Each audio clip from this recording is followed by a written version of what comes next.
बिस्मिल्लाहिर्रहमानिर्रहीम। आज है हमारी इलस्ट्रेटर की क्लास नंबर 2। तो दोस्तों, कल की क्लास में हमने सिलेक्शन टूल के बारे में पढ़ा था, तो आज कुछ मज़ीद चीज़ें पढ़ेंगे। सबसे पहले मैं आपको बता देता हूँ एंकर पॉइंट्स के बारे में। एंकर पॉइंट्स क्या होते हैं? देखें, मैं यहाँ से एक लाइन लगाता हूँ शिफ्ट की मदद से, बिल्कुल स्ट्रेट। अब देखें, मैंने एक लाइन लगाई तो यहाँ आपको 2 पॉइंट्स शो हो रहे हैं, एक ये और ये क्या कहलाते हैं? ये कहलाते हैं एंकर पॉइंट्स। ठीक है। अब देखें, जैसे ही मैं इसके ऊपर माउस लेके आता हूँ तो ये ऊपर लिखा हुआ आ रहा है एंकर। इस तरह इधर मैं लेके आता हूँ तो ये क्या लिखा हुआ आ रहा है? एंकर। तो ये क्या है? ये इस लाइन के एंकर पॉइंट्स हैं। अब एंकर बोलते हैं किसी भी चीज़ के रोके रखने को। ठीक है। तो ये 2 पॉइंट्स जो हैं, तो इसने इस लाइन को क्या किया हुआ है? रोका हुआ है। ठीक है। अच्छा, अब हमने कल पढ़ा था सिलेक्शन टूल। देखें, सिलेक्शन टूल से जब मैं इस लाइन को सिलेक्ट करता हूं तो क्या होता है कि ये पूरी की पूरी लाइन सिलेक्ट हो जाती है और इसके दोनों एंकर पॉइंट्स सिलेक्ट हो गए। तो अगर मैं चाहता हूं कि अगर इसका एक पॉइंट सिर्फ सिलेक्ट हो और दूसरा सिलेक्ट ना हो, तो मैं क्या करूंगा? ये देखें, सिलेक्शन टूल से इस साइड पे आपको नजर आ रहा है डायरेक्ट सिलेक्शन टूल। ठीक है। मैं डायरेक्ट सिलेक्शन टूल लिया और इसके एक पॉइंट को सिलेक्ट किया। अब ये देखें, इसका एक पॉइंट सिलेक्ट है और जो भी एक्शन मैं अप्लाई करूंगा तो इसके एक पॉइंट पे होगा। अब देखें, मैं इसको अगर मूव करता हूं तो सिर्फ ये एंकर पॉइंट मूव हो रहा है, जबकि दूसरा एंकर पॉइंट अपनी जगह पे मौजूद है। ठीक है। अच्छा, सिलेक्शन टूल और डायरेक्ट सिलेक्शन टूल में ये फ़र्क है कि जब आप सिलेक्शन टूल से एक ऑब्जेक्ट को सिलेक्ट करते हैं तो उसके सारे पॉइंट्स सिलेक्ट हो जाते हैं। ठीक है। लेकिन अगर आपको सारे पॉइंट्स सिलेक्ट नहीं करने बल्कि कुछ खास पॉइंट्स सिलेक्ट करने हैं, तो आप डायरेक्ट सिलेक्शन टूल से किसी भी ऑब्जेक्ट के कुछ खास पॉइंट्स सिलेक्ट कर सकते हैं। अब डायरेक्ट सिलेक्शन टूल की मदद से आप बहुत मज़ेदार चीज़ें बना सकते हैं। मैं सिंपली शेप टूल पे आता हूँ। यहाँ से मैंने एक रेक्टेंगल लिया। ठीक है। इसके एक पॉइंट को मैं डायरेक्ट सिलेक्शन टूल से सिर्फ एक पॉइंट को मैंने सिलेक्ट किया और इसको थोड़ा सा अंदर ले आया। ठीक है। अब डायरेक्ट सिलेक्शन टूल से मैंने इसके ऊपर वाले पॉइंट को सिलेक्ट किया और इसको थोड़ा सा इस तरह अंदर ले आया। ठीक है। अब दोबारा मैंने उस पहले वाले पॉइंट को डायरेक्ट सिलेक्शन टूल से एक पॉइंट को सिलेक्ट किया, इसको थोड़ा सा और अंदर ले आया। तो ये देखें, आपके पास एक टिक का निशान बन गया। ठीक है। अब इसको सिलेक्शन टूल से मैं सिलेक्ट करता हूँ, थोड़ा सा मूव करता हूँ और थोड़ा सा छोटा कर देता हूं। तो ये क्या हुआ? आपका एक छोटा सा टिक का निशान बन गया। ठीक है। अब देखें, जब आप इसको सिलेक्ट करेंगे, ठीक है, छोटा या बड़ा करने के लिए, तो आपको क्या करना पड़ेगा? सिलेक्शन टूल से इसको सिलेक्ट करना पड़ेगा। उसकी वजह यह है कि अगर आप डायरेक्ट सिलेक्शन टूल से आप इसको सिलेक्ट करेंगे तो आपको इसके सारे पॉइंट्स सिलेक्ट करने पड़ेंगे। तो अगर सिलेक्शन टूल से आप हल्का सा भी इसको क्लिक करेंगे तो ये क्या होगा? ये पूरे का पूरा ऑटोमेटिक सिलेक्ट हो जाएगा। ठीक है। अब मैं दोबारा एक रेक्टेंगल लेता हूँ। ठीक है। मैंने एक रेक्टेंगल लिया और इसकी एक कॉपी ले लेता हूँ। कॉपी लेने का तरीका क्या है? ऑल्ट की मदद से इसको नीचे ड्रैग किया और अब इसकी मैं एक कॉपी इस साइड पे ले लेता हूँ। ठीक है। अब मैं ये ऊपर वाली शेप के 2 anchor points direct selection tool लेता हूँ, इससे सिलेक्ट करता हूँ और इसको मैं थोड़ा नीचे कर दिया। ठीक है। अब इस शेप के 2 एंकर पॉइंट्स को सिलेक्ट करता हूँ डायरेक्ट सिलेक्शन टूल से और इसको इस तरह जोड़ देता हूँ। ये अब देखें, आपका एक बॉक्स बन गया। अब ये देखें, ये तीनों अलग अलग शेप्स हैं। ठीक है। लेकिन ये एक साथ ऐसे रखी हुई है कि ये एक आपको बॉक्स नज़र आ रहा है। ठीक है। तो अगर मैं इसको मूव करता हूँ तो ये शेप इससे मूव हो जाती है। अगर मैं चाहता हूँ कि ये आपस में तीनों शेप्स जुड़ जाएं और जब मैं इसको मूव करूं तो ये पूरा का पूरा बॉक्स मूव हो, तो सिंपली इस सब को मैं सिलेक्ट करता हूं सिलेक्शन टूल से, माउस से राइट क्लिक किया और इसको मैं कर देता हूं ग्रुप। अब ये ग्रुप हो गया है और इसको मैं पूरे का पूरा बॉक्स कहीं भी मूव कर सकता हूं। अच्छा, इसको बाद में आप अनग्रुप भी कर सकते हैं। अगर आप दोबारा इसको अनग्रुप करना चाहें तो माउस से दोबारा राइट क्लिक करें, ये देखें अनग्रुप का ऑप्शन है, अनग्रुप करेंगे तो ये दोबारा अनग्रुप हो जाएगा। ठीक है। इसको मैं डिलीट करता हूं। अब यहां आ जाए, ये नीचे आपको देखें 2 चीजें नजर आ रही हैं। ठीक है। ये ऊपर वाला जो है तो देखें, इसको बोलते हैं फिल। ये जो कलर है इसको बोलते हैं फिल और जो नीचे है तो इसको बोलते हैं स्ट्रोक। ठीक है, अब देखें किसी भी शेप में तीन चीज़ें होती हैं। ये मैं एक सर्कल बनाता हूँ, ठीक है, और इसको कर देता हूँ फिल का कलर रेड। ये क्या हो गया, ये इसके अंदर फिल हो गया रेड कलर। अब बाहर इसके स्ट्रोक है, मैं इसके स्ट्रोक के कलर को करना चाहता हूँ ग्रीन। सिंपली मैं स्ट्रोक पे क्लिक करता हूँ, यहाँ देखें आ गया, मैं स्ट्रोक पे मैंने क्लिक किया और डबल क्लिक किया और यहाँ से मैं इसका ग्रीन कलर लेके इसको ग्रीन कर देता हूँ। अब इसका स्ट्रोक बाहर का ग्रीन हो गया है, लेकिन चूंकि बहुत कम वैल्यू है तो नज़र नहीं आ रही। यहाँ ऊपर आते हैं तो याद रखें स्ट्रोक की वैल्यू लिखी हुई है, यहाँ देखें स्ट्रोक की वैल्यू लिखी हुई है 1 पॉइंट, तो मैं इसको कर देता हूँ 10।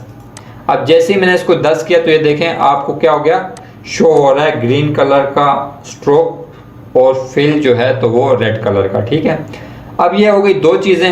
अब देखें जैसे ही मैं स्ट्रोक के ऊपर आता हूँ तो ये इसके अंदर मुझे एक ब्लू सर्कल नज़र आ रहा है। ठीक है, ये क्या कहलाता है, ये कहलाता है पाथ। ठीक है, पाथ बेसिकली बोलते हैं किसी भी शेप के बॉर्डर को। ठीक है, तो अब देखें इस शेप के अंदर कितनी चीज़ें हैं, एक है फिल, एक है स्ट्रोक और एक है पाथ। अच्छा, अब ये देखें फिल और स्ट्रोक वाले ऑप्शन पे आप ये नीचे आ जाएं, ठीक है, यहाँ तो ये देखें जब मैं फिल को ऊपर लेके आता हूँ तो ये तीन ऑप्शन आपको नीचे नज़र आ रहे हैं, एक है कलर, एक है ग्रेडियंट और एक है नन। अब कलर इसके अंदर फिल हुआ है। ग्रेडियंट क्या है, ये ग्रेडियंट जब ग्रेडियंट की क्लास आगे पढ़ेंगे तो मैं आपको बताऊंगा कि ग्रेडियंट क्या होता है। और एक है नन, अगर मैं नन कर दूं तो ये क्या हो जाएगा, इसका कलर ऑफ हो गया। ठीक है, इस तरह मैं स्ट्रोक पे आ जाता हूँ। स्ट्रोक में भी तीन वैल्यूज हैं, एक कलर है, एक ग्रेडियंट और एक नन। अगर इसका मैं स्ट्रोक कलर भी नन कर दूं तो इसका स्ट्रोक भी ऑफ हो गया। ठीक है, अब देखें इसका फिल भी ऑफ है और इसका स्ट्रोक भी ऑफ है।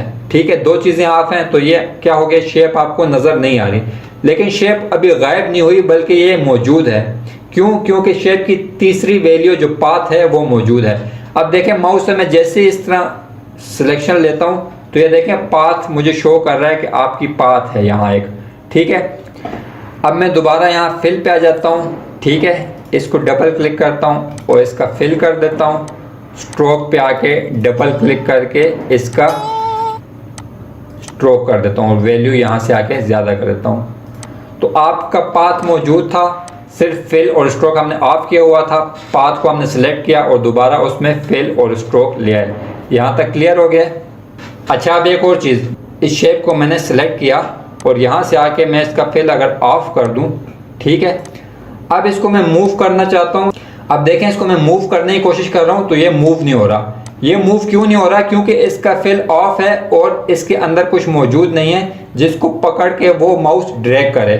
लेकिन अगर इसको मैं यहाँ से ड्रैग करूँ तो ये क्या होगा, मूव होगा, क्योंकि अब तो इसको ग्रिप करने की जगह मौजूद है तो स्ट्रोक से ये इसको ग्रिप करके मूव कर सकता है। लेकिन जैसे ही मैं इसका फिल ऑन करता हूँ तो अब मैं इसको मूव करता हूँ तो ये क्या होगा, मूव होगा। ठीक है, इसको अब मैं डिलीट करता हूँ। अब मैं ले लेता हूँ इधर से एक रेक्टेंगल और एक ले लेता हूँ सर्कल।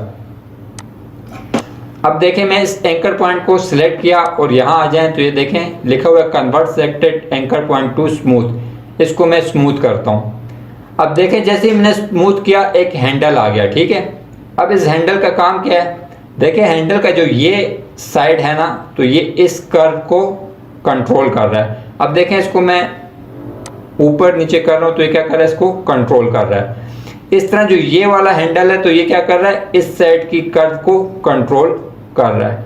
ठीक है, और अगर इस हैंडल को मैं बड़ा करता हूँ तो आपकी कर्व का साइज बड़ा होगा। ठीक है, अब देखें एक कॉर्नर को मैंने बड़ी खूबसूरती से क्या कर दिया, राउंड शेप में ले आया। ठीक है, इस तरह अगर मैं इस कॉर्नर को डायरेक्ट सिलेक्शन टूल से एक पॉइंट को सिलेक्ट करता हूँ, इसको स्मूथ करता हूँ तो ये देखें इसको भी मैंने थोड़ा सा हैंडल को एडजस्ट करके स्मूथ कर दिया। इस तरह आप इसको डायरेक्ट सिलेक्शन टूल से मैं सिलेक्ट करता हूँ, स्मूथ करता हूँ तो ये भी स्मूथ हो जाएगी। ठीक है, अब इस एंकर पॉइंट को डायरेक्ट सिलेक्शन टूल से मैंने सेलेक्ट किया, स्मूथ पे आया, यहाँ इसको स्मूथ कर दिया